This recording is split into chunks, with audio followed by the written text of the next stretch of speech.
Hi, this is Steve Adamko, Spectrum Interiors. We're going to talk about lighting and how important it is. Most lighting that's done today is done without a whole lot of plan. It's especially important in brand new homes or remodels that a floor plan is done and then a reflected ceiling plan is done on top of that. So we know exactly where our light is positioned, and it's based on what we really want the lighting plan to accomplish for us. And that all revolves strongly around ambiance, mood, and feeling. Okay, so the idea is that we want to see the effects of the lighting, not just the lighting sources themselves. Now, in certain cases, like chandeliers and things, the aesthetical value of the fixture is very important, just as the lighting is very important. Another aspect is that the more we can zone lighting and put different fixtures on dimmers or rheostats, the better we are, because it gives us a broader range of play with the emotion that can be generated by the space. In addition to that, we need to know how dark or light the space is going to be, what kind of textures, what kind of materials, things of that nature, and what it is that we're going to be lighting, whether it's cocktail tables, seating groups, artwork, sculpture, and all of that. So I'm going to just cover very briefly 3 different lamp styles or bulb styles. The lamp is what the professionals call them. And I'm going to start first with the one that most people are acquainted with, and that is the A lamp, or the typical bulb that would go into a regular table lamp. Okay, the situation with this is that light is emanating in all directions. So there is no particular control of this, all right? Then we have another type called a reflector lamp. And these are usually in spots or floods. And so it's very focused lighting that goes out in a direction like that because it has a base reflector. Now, a spot is going to be tighter and a flood is going to be wider angle, all right? Now, a refinement of that concept is a bulb like this. It's called an MR16. You can see that relative to the reflector lamp, it's quite a bit smaller. Now, this operates off 120 volts. This is low voltage, or let's say 12 volts. It takes a transformer to step down the voltage so that you can operate these things. But these are much more controlled, and on top of that, they're also color corrected. They're much more balanced.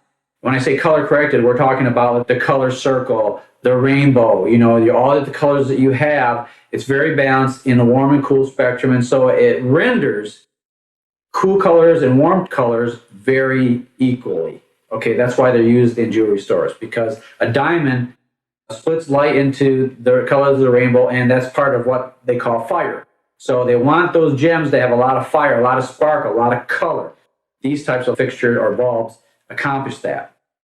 Okay, now in addition to that, if we look at, let's say, the wall and the ceiling, okay, the way a fixture is positioned, depending on what it is you want to light, determines a lot of things. Let's say this is going to be a piece of artwork.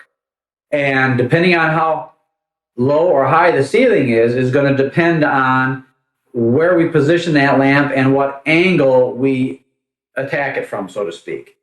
So you can see that if we were to put a center line of this lamp and it strikes the center of this art object, each lamp is going to have a different beam spread and a different intensity to it.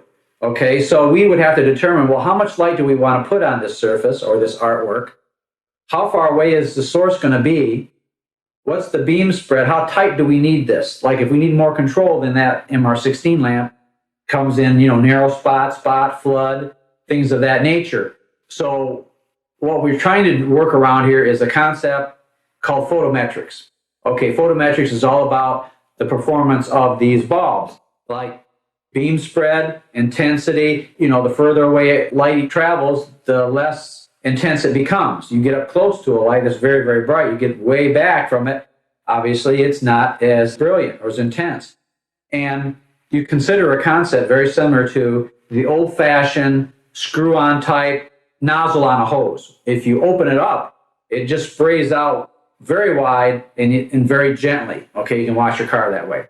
If you screw it down tight, now you have a pencil stream of water that can knock dirt off a sidewalk or other things. And if you're in a nice water fight, it will go out and touch somebody, and it will travel a lot farther. So it's the same kind of concept. In other words, and the wattage too is kind of like pressure. The more pressure is applied, the further it goes out. So, a 40 watt just doesn't have as much push and punch as 100, 150, 300 watt, that type of thing. So we want to understand that if the lamp does the job, it's not the holder or the can. That acts as like your hand, okay? It just holds it, that's all, and directs it. It's the lamp that does the job. And so we have to work at this lighting plan backwards. We have to determine what kind of effect, what kind of lighting illumination levels to bring in a lot of variety and a lot of interest, and to, let's say, enhance textures. If a wall is very textured, we might want to have lighting that's in a row that's grazing the wall. The light beam is coming down to accentuate the texture. If you take a bunch of lamp fixtures and if you could, come at it directly, you could take a textured surface and actually flatten it. In other words, it looks flatter and not textured, basically because there's no shadowing. Okay, so that will give you a little bit of understanding about the intricacies and also the available aspects of how to handle lighting in a proper way to get the most for everything that you do, to make the architecture come alive, to make the furniture come alive, to have more ambiance, mood, and variety within the space. All right? So we'll take up on this and in other topics here in the further series and further installments. This is Steve Adamko, Spectrum Interiors, wishing you a very wonderful day.